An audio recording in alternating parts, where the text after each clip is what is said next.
can see that there's a lot of noise around this industry now, and the palm oil industry is valued at 80.74 billion USD. What are your thoughts on some of the most pressing sustainability challenges this industry is facing right now? First of all, I think between Malaysia and Indonesia, collectively they produce 80% of the global market share. Imagine within 1 hour travel, you have 80% of global market share, and you only have a top 40 country, top 40 enterprises. So from the opportunity standpoint, it's abundant. Then go right to the second point is in the what are the pressure point for palm oil industry. First one that come to mind is EUDR. It's called EU Deforestation Free Act. EUDR. What it is to the exporters of palm oil need to show documentary evidence of the origin of harvest to the finished product before they can access the European market. And European market, the margin is much higher than the other two markets like India and China. So a lot of companies wanted to continue to do business with Europe despite more stringent policy. And for that to happen, there's a need to do traceability activity, and the deadline is December 24, which is 6 months from now. Yeah. So the pressure point is significant. The second part is that the oil palm industry, they are also supplier of their intermediate product from oleochemical factories to the likes of Nestle, Unilever, and Procter & Gamble. And the three big company, the farming company belongs to Europe. Right. They have to adhere to a European policy called ESRS. Okay. And that policy is very stringent.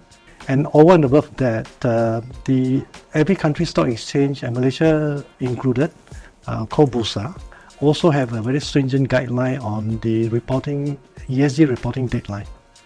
And for the listed company, of which most oil palm companies are listed in the stock exchange, the deadline is 2025. If you look at the three dimensions, EUDR, Bursa deadline, and then multinationals, Scope 3 supplier guideline and all that, they are under tremendous pressure to meet all the three guidelines.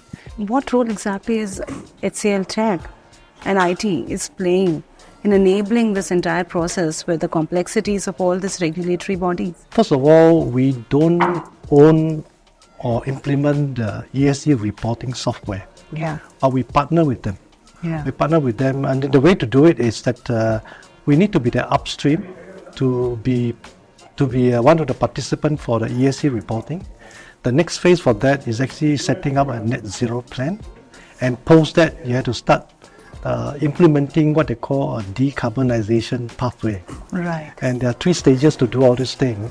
And very similar to IT blueprint. You do IT strategy upstream. Yes. Recommendation is an IT project downstream. Right. So when you participate in an upstream or net zero plan, and recommendation for decarbonization project, most of which, at least 50% IT related project will be downstream. What HCLTech solutions you think will fit in a situation like this, and what we are offering for the providers outside? I think one obvious one that came from HCL would be what we call the smart new intelligence solution. And that solution is really about the measurement of the consumption of energy asset by asset in any factory or in any supply chain that generate energy and all that. We then convert that into a calculated carbon footprint. Right. And then when we know where the carbon footprints are, then the next step is we need to advise customer how to reduce the carbon footprint. And there are many steps that you need to do to come up with a further downstream implementation based on the assessment of carbon footprint.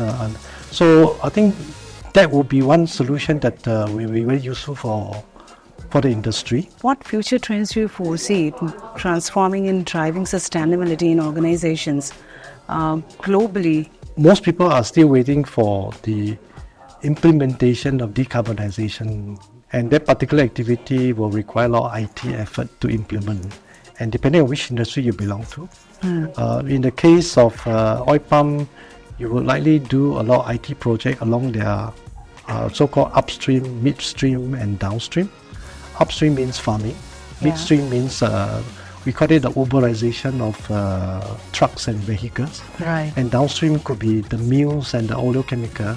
So for oil palm, it's about the implementation of smart farming, smart factory, and smart logistics. Against that, then different industry will have different priority depending on the nature of the industry itself.